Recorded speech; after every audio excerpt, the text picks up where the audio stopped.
Hey everyone. So yeah, we're about to get started here with our third panel. And we'll kind of get crowd in here really quick. Sure. So our third panel is actually going to be our sports admin panel. Of course, it's going to be moderated by Tim McNiff.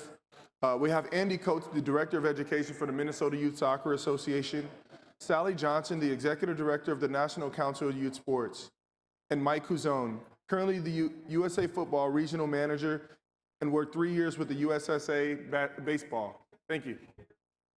This is our sports administrator panel.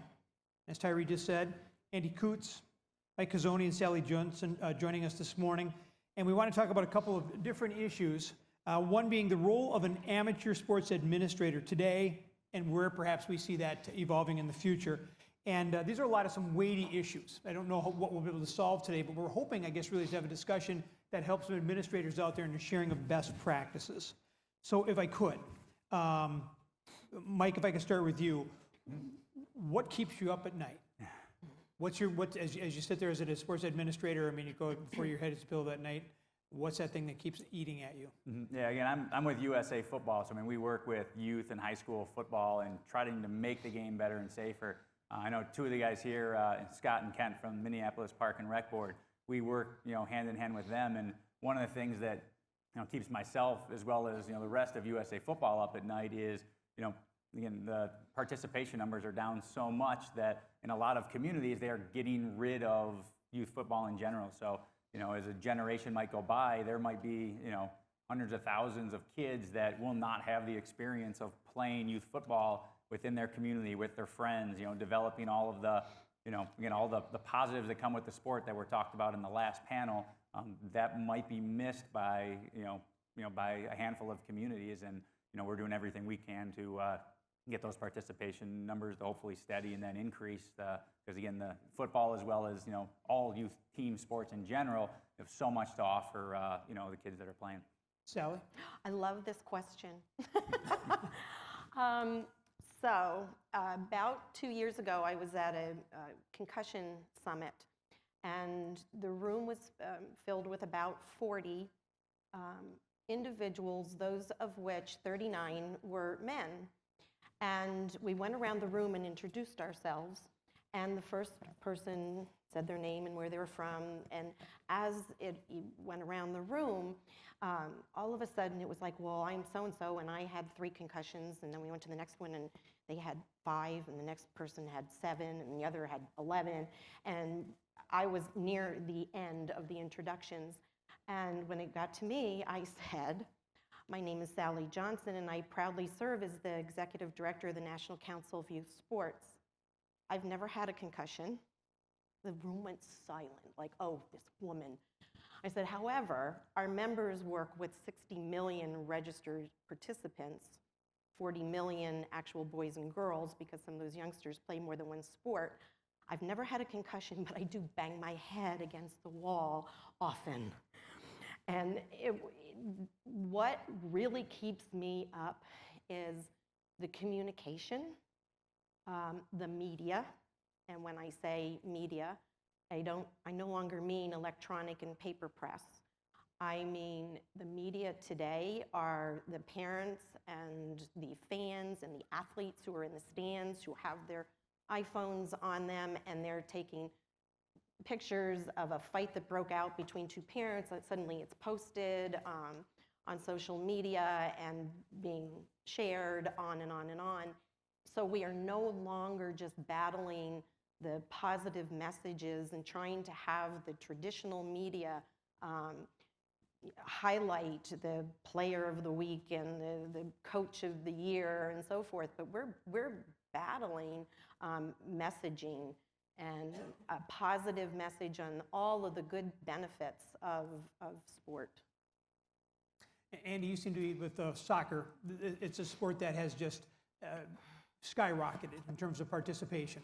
But I imagine with some other sports may eye that enviously. There've got to be some issues that you have with that sort of rapid growth. Yeah, it has. But then again, the Aspen Institute, they put out a good study every year. the last few years, and participation is declining in soccer as well. So it's not just a football or a concussion issue. It's most sports. Most youth sports are declining in population, as hard as that is for some of us to believe, because it just seems like it's ever present and everybody does it. But more kids are maybe dropping out earlier, or they're specializing earlier, so participation numbers are decreasing. So that keeps me up at night, not just because of the quantity of kids, the number of kids who are potentially not having a sport experience, but for me, it's more about the quality of experience they have. Because if it were a great experience, they'd stay with it. They'd pull more kids in.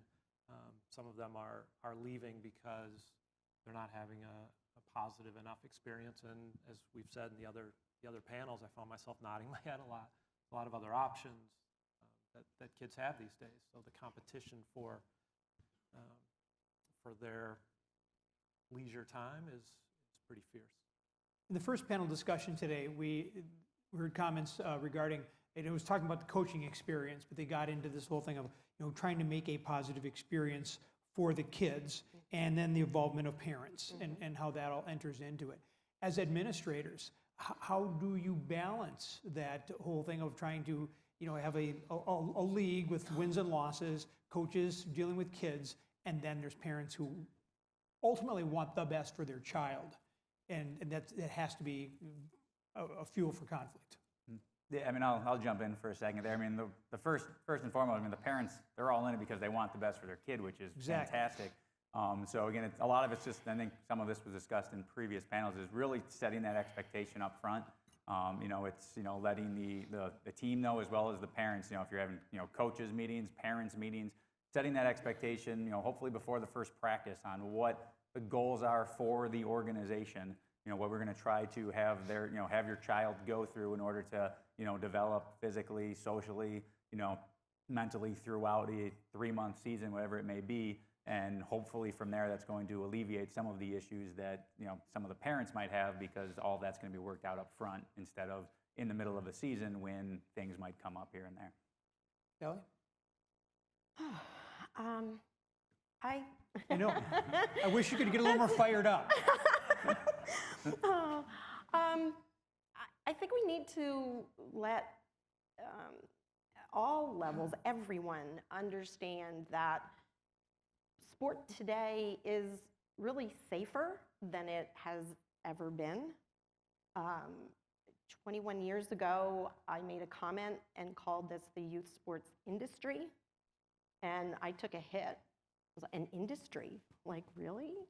Well, now the latest stat that I have is that it's a $53 billion industry. Whether that's good or bad, I don't know. I think free play is awesome, but I have terrible concerns about those who are pushing against organized youth sports. Organized is, to me, is so important. That is where the training is coming. That is where there are protocols and best practices and rules and regulations, and that's exactly what some people don't want. And I don't think that there's one or the other. I think we need to have a good balance of both. Andy, the role of the sports administrator, how has it evolved or changed in your perspective, Well, your experience? So I'm a director of education for Minnesota Youth Soccer. So I see myself as a coach, even though 95% of what I do is probably considered to be administrative. So I kind of come at that, I guess, the question maybe a little differently than Sally or Mike would in their roles with their organizations. But just that if it's how has it changed? Yeah, personally, how has your role evolved over time? I guess I'd say mine, I've tried to have it not change all that much in terms of where my real value and connection is between myself as an educator and coaches, parents, or the athletes that we're trying to develop. I know we're not trying to develop parents, but certainly whatever it is that we're trying to communicate through all different kinds of vehicles, courses, clinics, initiatives, that it's still about trying to make connections. So part that's changed maybe is how we do that. Now it's more through, do I have to make a 2-minute video tutorial because we could have thousands of people in this room, but we're not going to get everybody at the same time in the same place. So how do we distribute those messages? How do we communicate? I'm not a marketing expert, but I've tried to learn enough to know that we got to tell them 7 different times in 7 different ways, because just one email blast or one in-person meeting doesn't spread the message enough, or the message gets lost. It's just a one-shot deal. So it's how many different vehicles we have to use to try to communicate. And then the follow-up as well, because kids are maybe if they're dropping out quicker, we're also sometimes losing those coaches if they're in it to coach their own kids. So it's retraining and sending the same message that you sent last year again. So I guess it's just become maybe more intensive in terms of how to keep delivering the message. And that's an interesting thing. I'm coming back to you on that, Sally, because the message. And it is something that you've got, the sands are always changing. The kids are changing. The parents are changing. Right. And you're encountering these new people and doing that. And then you've already mentioned the media. So how do you manage your message? How do you do that? And how much time is that taking from your other responsibilities? Yes, thank you. For me, the National Council of Youth Sports, we work primarily with the presidents, CEOs, executive directors of the national organizations. So the messaging that we put out to them, we know they're busy people, and what we are putting out to them has to be clear, concise, bullet points, 2 or 3, no more. And we try to put out messaging that is very easy for them to just turn around and shake out to their colleagues. So it is ever changing, and when you're working with different levels, we at least try and put out the template so that they can customize it to their particular organization and their needs. Can I follow up? Please. For one more thought on Yeah, that. please. It's just part of the fun, maybe, if that's not too strong a word, of being an administrative role, is trying to find clever, creative ways to get those messages to the grassroots, to the coaches. So just one idea would be, like for a concussion piece, whether it's a few bullet points or maybe it's just when in doubt, sit them out as a reminder front of mind, is a lot of sports would have an equipment bag. So is it a bag tag with your organization's logo on one side, and it's just that reminder on the back of the bag tag for that coach, for the assistants, for the manager, players themselves, anybody who's going to see that. How do we get the message not just through a classroom or a formal online education or a meeting, but how do we put it on the ground, the back of a clipboard? What are coaches going to use, and how do we get those messages right in front of their face more often? Sure. Yeah, just along the same lines that have been talked about, just the ever-changing kind of landscape in youth sports for an administrator. I mean, that's one of the roles at USA Football for the football side, is teaching those best practices, because they literally change sometimes every few months, definitely every year. And as administrators, we're tasked with compiling that information, getting it to communities, and then those communities as administrators, they have to be the ones that sometimes dissect that and actually transfer that down to the individual coach level. So again, it's something that's probably more prevalent now than it's ever been, just because it's changing so frequently. Again, everything, of course, that was talked about with concussions, but again, a number of other issues, just how much contact time you can have at practices for football, for an example. I mean, all of that stuff, that's going through a rapid change as science continues to have new studies and updates on that end. And then, again, as administrators, we have to really focus on reading all of that material, finding out what is going to put the kids in the best position possible to have a better and safer experience. Staying with you, Mike, USA Football and based out of Illinois, and something grabbed a lot of headlines just in the past week. Illinois has proposed a state law of no tackle football until a certain age. So what does that do, or potentially, or how does that even if it never happens, just from a perception standpoint, how do you answer something like that. Yeah, definitely. And as Tim mentioned, I'm actually from the Chicagoland area, so this one hit right at home last week. The Dave Duerson Act was proposed, which would limit, basically eliminate youth tackle football under the age of 12 years old. Some other states have tried this in the past, and what it definitely does initially is continues the narrative on the football side that youth tackle football is something that shouldn't be played. Again, at USA Football, we're in the stance right now still of trying, we believe that, at the youth tackle football ages, the best that we can do right now is to continue to teach those best practices, making sure that coaches are up to date on, the latest on exactly, teaching different skills, techniques, again, how much time on the practice field, and then that would transfer down to the coaches and to the players. One thing that it's opened up quite a bit, and we were talking about right before this, is, finding different points of entry for individuals and for children that want to play football.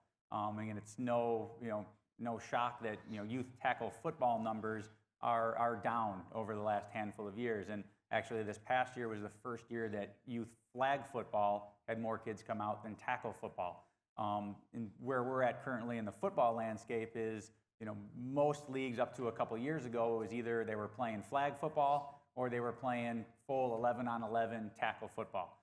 So trying to figure out, is there a gap in between that, some kind of modified game that maybe can make just make the game more of a developmental aspect for kids. They can come out, learn different positions, have more fun playing. So those are some of the things that USA Football is doing, again, piloting some of these programs, trying to figure out, again, some of it, of course, with the lawsuit coming out is, in the future, we might have to have these different kinds of games in order to have kids still have a chance to go out and play football. So let's try to get ahead of that and, again, find what does work best and what other options might be there within the sport.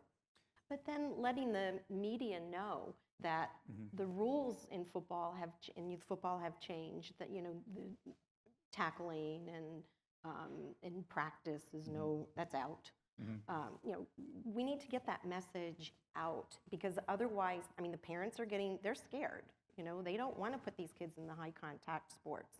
And, when you talked about numbers being down, true in some cases, but USA Ultimate, have you even heard of it?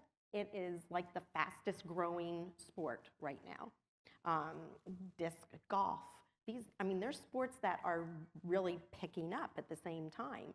So, there's a lot that we need to do a better job on getting the message out on what all the positive benefits are of sport and the rules and regulations that are shifting and changing constantly. Right, and there are only so many hours in a day, and I would imagine that you all got into this because you had a love or a passion for sports, and that's what your vision probably where you wanted to keep your focus. And I'm thinking about specifically, Dave Duerson was a member of the Chicago Bears championship team in '85, is a player who was diagnosed to have had CTE and did take his own life. And that's where this whole discussion of concussions has really dominated the headlines. And that gets into insurance. And now you guys have administrations and leagues, and that's a component. And now insurance is something that they're looking at the issue of concussions, and now that's impacting you. And instead of your focus being on the field, I would imagine it's in other areas. Yes, I'm going to definitely jump in on here. Please. So in 2002, I received a telephone call from the president of Little League Baseball. And he said, "Are you hearing from the insurance companies that they're starting to drop child abuse and molestation from our policies unless we start doing our due diligence?" I said, "I have not, but let's put some feelers out and find out." We, long story short, we held a series of summits and did some studies and found out that yes, this was a real issue. Real long story short, we ended up being founders of the National Center for Safety Initiatives, NCSI, for criminal background screening. And they totally just focus on youth sports and youth serving organizations. The point to make here is the power that the insurance industry has. They definitely played a large role in shifting the culture of youth sports, whereby now nearly every excuse me, national organization mandates quality criminal background screening. Concussions, same thing. You've got to have your protocols in place. The insurance companies they're looking at loss ratio. That is their money in, money out. We've held a summit in July, and it was actually called Shift the Culture, Influencing Change in Youth Sports. And the attendees were primarily national youth sports organizations and the insurance underwriters and brokers to talk about what are the issues, what are you seeing, insurance world, on upcoming trends and problems in sport. We're concerned about hydration, and heat stroke, and the deaths and the claims are becoming more and more increased. So we have a lot of work to do in an awful lot of areas, but the insurance definitely, it's important that we work hard with them and we all communicate with one another to make sport better, but they definitely can affect trends and shift in culture and sport. I think you had a comment too. Yeah, I was just going to say, I mean, with the insurance, again, with USA Football, we work with, the 10,000 plus youth football organizations around the country, and it's, what Sally's saying is exactly right, and one of our responsibilities is to then, once we have those communications with insurance companies, the major players out there, is communicating that down, and you'd probably all be blown away if, we'd bring in 10 different youth football leagues in here, and there might be 10 different insurance policies that cover all sorts of, different levels, to different degrees. Some of them, very minuscule spectator-only policies, as to other ones that are covering, everything that a league might be doing. So it's one of those that, as far as our roles, is really the education piece to pass on to those, to the youth sports leagues in general, with making sure they are properly covered, because if they're not, it just takes one unfortunate accident to occur, and next thing you know, a lot of people are in a lot of trouble without that proper coverage. Waivers aren't enough. You want to add anything, Andy? Yeah, I just say kind of the spill-on effect of that is then where the rubber meets the road when we're training coaches or setting standards for coaches, is then some of that insurance piece comes down to, well, you've got to have, in Minnesota, it's a law, so that makes it easier to have some weight to it, but you've got to have your concussion certification. In an organization that I work with on the side, it's an all-volunteer organization, community-based recreational sport organization. It's annual background check. So when we've got volunteer parent coaches, 200 of them working with 1,000 kids, we've done your concussion certification, you've done your background check, you got to come to a meeting that's going to be an hour long about policies and heat, illness, kind of all those procedures, communication things, how do games get canceled and all that thing. So by the time we're done with, they've spent 2 hours as volunteers just kind of now being okay to coach. The one thing I haven't talked to them about yet is actually how to coach, right? So we haven't even gotten to that point yet of here's how you can really impact on the field when those 12 kids are with you. Here's what you can do to give them a good experience. We have to spend more time on the do no harm part before we can really even get to the fun part. Is why everyone's there in the first place, is because we have an interest in working with kids or coaching the sport. We're getting to the point where I do want to open this up to if anybody has any questions, but just one more question as you go through, and maybe more of an opportunity than a question. So, Sally answered things extensively, in these questions, and your passion is obvious, in this.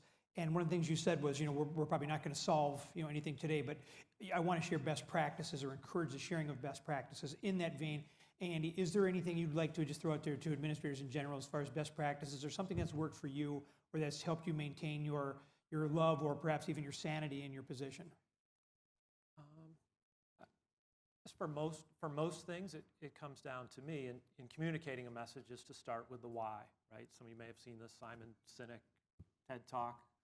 Start with why, and then you tell them the what and the how after. So I think whether it's a mandate, whether it's a state law, whether it's a best practice that we're trying to get coaches, parents, athletes to comply with, I think sometimes we just give them the what you have to do and how you do it without maybe spending enough time on the why, because coaches in particular tend to be competitive. They tend to have an ego. They tend not to appreciate mandates and being told what to do. So we've really got to probably spend more time and effort explaining the why, so that they've bought in more than just being told, you have to do this to comply with whatever governing body they may or may not even be aware of is requiring them to do something. It gets kind of far removed from their world. So that would be mine. Sally? We have to reach the parents. We can have all these rules and regulations. The education of the coaches is super important, but the education has to be user-friendly, affordable, comprehensive, and complete, but not so over the top that you have to have a PhD in order to participate in the educational program, or the everyday parent/coach volunteer isn't going to participate. Reaching the parents is a real challenge. I really do want to thank Ty and Players Health team for having this summit. It's important for all of us to communicate and share. I would love to see this with a room full of parents and really be able to reach into the grassroots with all of this information. There's so many smart people in this room, and there's so much that is said that we're learning from, and there's a lot that we've heard before, but we've got to reach into the grassroots. We've got to hit the parents. Yeah, I'll kind of piggyback on what both of them said, but mainly with Andy with the why aspect, and I think that leads into the parents. USA Football, we strongly believe that no coach should ever step on the field before they're certified. Again, they should have that baseline of knowledge before going out and meeting with kids. Trusted Coach is one of the partners here. We work with them, especially in a lot of this area, in the Twin Cities, and coaches kind of work with both of us. And all that education is great for the coaches, but as Andy said, selling the organizations on why that's important, getting the coaches to understand that why aspect, that's what's hopefully going to lead to those coaches then, relaying that information down to the parents. It's just, we've been involved with a handful of parents clinics. The Vikings do parents clinics a couple times every year right here in everybody's backyard, and it might be 50 or 100 people at it. How many parents are playing, have kids playing sports in this area? We're talking millions. So right. It's one of those that all of these events we'd love to do. It's just some of those resources aren't in place. So getting those organizations and coaches to understand the why aspect is what will really, I think, hopefully help drive that information down to the parents, because quite honestly, a lot of them right now might not care what we're talking about or what we communicate with an administrator. If we can really get them to understand, why it is that important, that should help out. And buy in. And buy in. Exactly. Listen, we're up against the time that the sports medicine panel is going to come up next. So if you have any questions for these people, if you guys maybe kind of step off to the side and take them that way. But Andy Coots, Sally Johnson, Mike Cazzoni, thank you so much for your time here today and your information. Thank you. Thank you.